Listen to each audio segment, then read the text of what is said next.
Ted Stimpson of the Leisure Pass Group.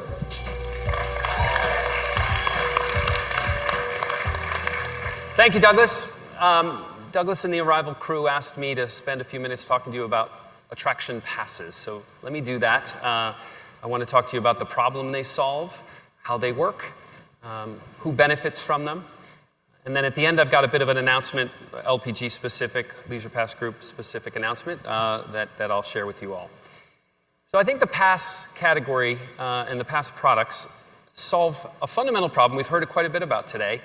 This idea that the attractions, in-destination activities, attractions, tours aren't getting their fair share of the explosive growth in online travel and pre-booking behavior. And this slide illustrates that. Flights, hotels, car rentals, the vast majority of those bookings occur pre-travel, whereas 75% of people are still booking some or if not all of their attractions in destination. You're all aware of that. We've heard about it a bit this morning. So why is that? It's interesting. I'm surprised that nobody kind of seems to have a very good answer. I think it's quite clear. I call it DOU, Day of Uncertainty. When people are thinking about their trip, they're more than happy to go and book their flight and their hotel and their car in advance. In fact, my colleague here, Ali, who's on his honeymoon in Kauai as we speak, did all of those things, about 9, 5, and 3 months in advance of his travel. But he said to me, I'm going to Kauai. I definitely know I want to go do a helicopter ride. I want to do a kayak trip down the Nepali coastline. I'm even thinking about swimming with the turtles. But Ted, I don't know how I'm going to feel when I get there. My wife and I might be exhausted. The flight might be delayed. I'm just not willing to make commitments around some of those expenditures until I get in market and have a feel for how it's going to work for me in that time I'm there. And so DOU stopped him from making those critical decisions that affect all of you. For him, it was about how I'm going to feel. DOU comes in a lot of different shapes and sizes, right? If you're with family, you got the kids, how are they going to be ready? Are they going to want to do something on that day? You don't know if you're booking 3 weeks, 4 weeks in advance, what the weather's going to look like. I'm not going to go book a whale watch if it's going to be pouring down rain. So DOU stops a lot of people, I would argue, from making the pre-booking decision around attractions. Well, the attraction pass, a choice-based attraction pass, solves DOU. And I think it solves a critical problem, unlocks a lot of opportunity for pre-bookings that hopefully is in everybody's interest. So let me talk to you a little bit more about how a choice-based attraction pass works, and then who benefits in the ecosystem. So a pass operator like the Leisure Pass Group will go into a market and we'll talk to various attractions and say, hey, we're building a pass, you want to join, you want to be a part of it, and get a critical mass of attractions who want to participate, and we build a product. And then we're going to go out and we have to deploy a technology. We're going to install scanners, essentially, and many times it's just an iPhone with a scanner app on it.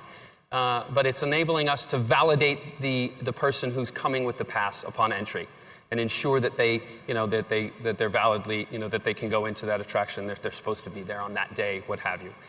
So we deploy the validation technology, build a product, and then, pass operator will start selling those passes, build a website, drive traffic to the site, sell passes, drive customers to the attractions, to the city, and then ultimately the attractions. You all do your job and have customers have a wonderful experience. And as they scan into the attraction, to your venues, the attraction pass operator will then pay you within 30 days based on a predetermined rate that's been contracted in advance. Now, is there going to be a discount associated with that? Of course there is. Pass operators like LPG are not charitable organizations. We've got costs in distribution like everybody else. In fact, there are a lot of players between us and you in the complex distribution network that is online travel. So we're building websites and promoting our passes and driving traffic to our sites. So we're having to pay Google and Bing. We might have our passes out on the OTAs, so they're taking a piece, affiliates, et cetera. So there are a number of different participants in the process that are taking a slice. So it's absolutely critical to get a discounted net rate that allows us to make those economics work and provide the consumer with a savings proposition, because we're motivating the pre-purchase. It's a little bit out of the norm, so we want people to feel like they can save some money.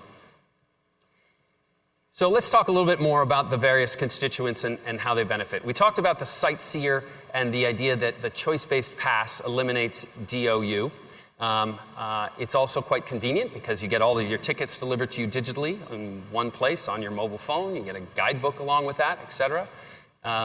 You save some money. And a fourth that's not on the list here, what's really important is you actually, as a consumer, end up with budget certainty. So you know how much you're going to spend associated, once you're in market in advance. So Ollie on his honeymoon, a young couple, doesn't, he's scraping to, pay for all of this expense. He wants to have a clear sense of how much he's going to spend, and it's helpful from a budgeting perspective. So a lot of benefits for the customer, for the sightseer. And by the way, who are these people? Well, it's really anybody and everybody. We'll sell over 3 million passes globally at LPG this year. And we're selling to millennials, we're selling to empty nesters, we're selling to families. But what they all have in common is that they're buying almost entirely online from us. They're buying out of market. These folks are 40% of them in the U.S. are international customers, and 87% actually. If you take that to 250 miles, 93% of people are 250 miles or more away from the destination, so they're out of market, and they're buying 3 weeks or plus in advance. So they're online, out of market, pre-purchase customers. So for you all, for the attractions, what's the benefit? It's really mostly about incremental volume, and it really is because it's online, out of market, in advance buyers. It's incremental volume. We're marketing. We're spending millions and millions of dollars all over the world trying to drive people to your city, to your attractions. You're also not getting just peak demand volume when you got your lines anyway. Only 28% of the volume that we delivered in 2017 occurred in the peak summer months. So we're giving shoulder volume and off-peak volume to our attraction partners. And we also have quite a bit of data that we can share because we've got these scanners that we've installed. And so we know when people come, when they go, where they were before you, where they're going after you. And so that kind of data we can share and do share with our attraction partners. So incremental volume and data are some of the key benefits for you all. The DMOs, or the destination marketing organizations, the city CVBs, also benefit, appreciate what we're doing. Many instances, they're encouraging us to come in and launch a pass in the city because our interests are very well aligned, right? They're marketing their city to the world, and that's what we're up to as well. And it's not just the key attractions. It's not just the top attractions. 53% of the visitors that we delivered to attractions in 2017 were to attractions that were not top 5 attractions. So we're sending people to the long tail and letting them have their own experiences and customize those experiences. And they're not just going to the top tier attractions.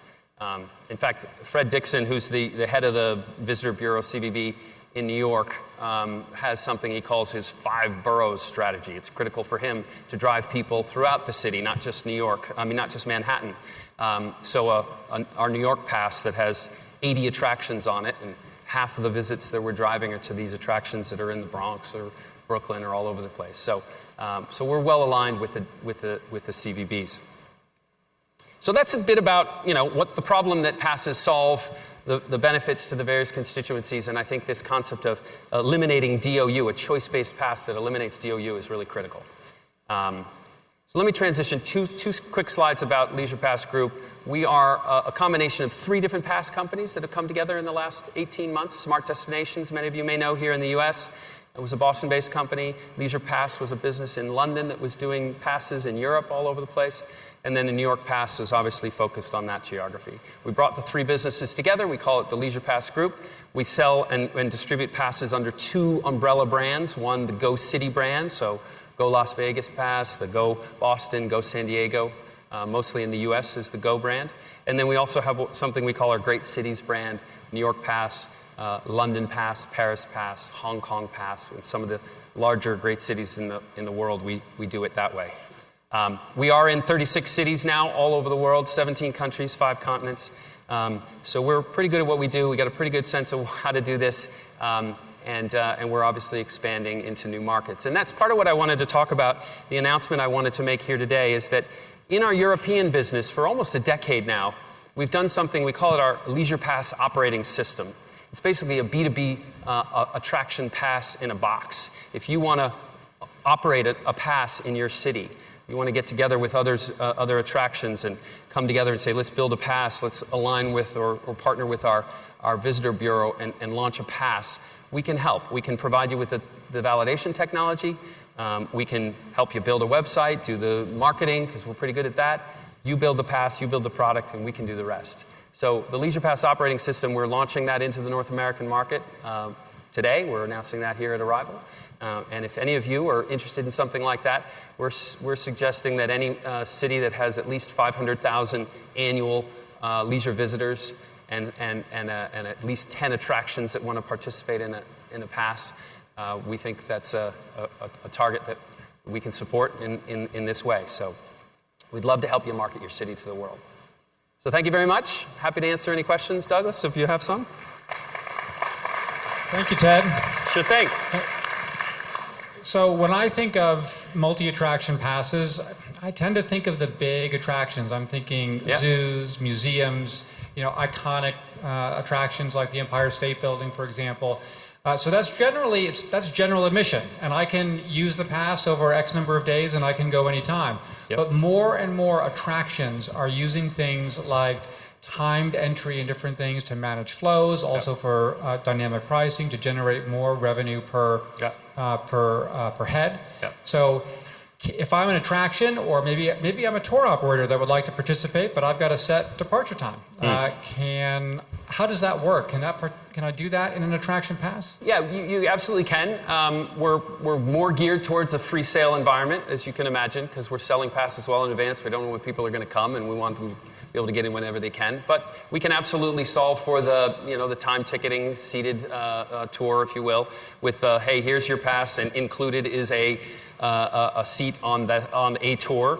But drop them a call 2 days before, or whatever it is you all need. Tell us what the instructions are. If you need to call in advance, a week in advance, you can add that step into the process, and it's something we do today.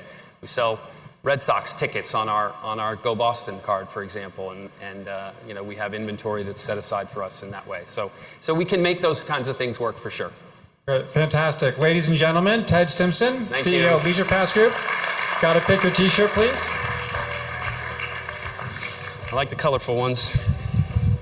Let's see what we've got. Hoo-yah. Bulldog Tours. I don't know where they're from, but Charleston, I like South them. Carolina. Fantastic. Thanks, everybody.